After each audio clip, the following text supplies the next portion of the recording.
Welcome to the News Hour. More than half of the nation is bracing for what's expected to be an historic weekend winter storm, one posing dangerous travel conditions, thousands of canceled flights, likely power outages, and serious risks of hypothermia. Between now and Monday, the storm will span more than 2,000 miles from Texas to New England, pummeling more than 24 states along the way with a combination of freezing rain, ice, and snow. Across much of the country, salt trucks are stocking up and snowplows stand at the ready. Many states are pre-treating roads ahead of what's expected to be a massive and menacing winter storm. At least a dozen states have already declared weather emergencies.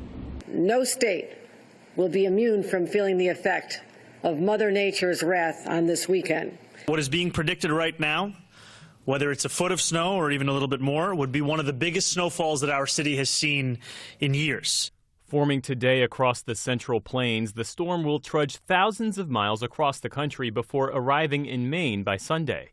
More than a foot of snow could fall in places in the north. The south will see freezing rain and sleet.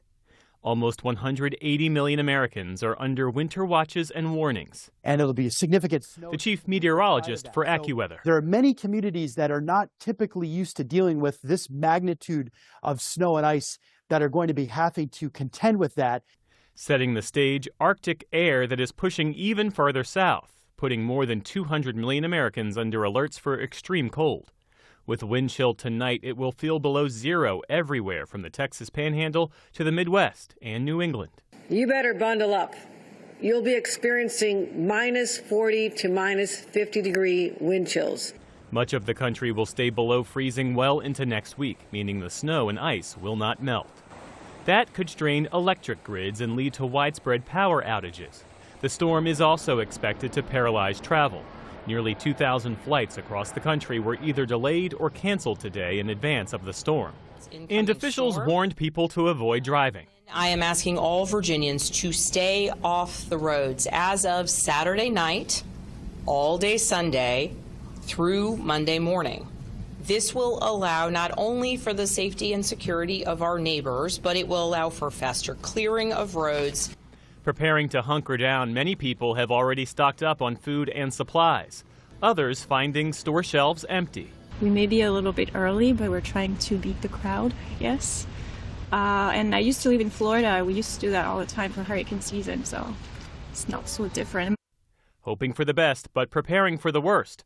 Schools from Chicago to Houston canceled classes today, and many school districts across the country are preparing for snow days or remote learning next week.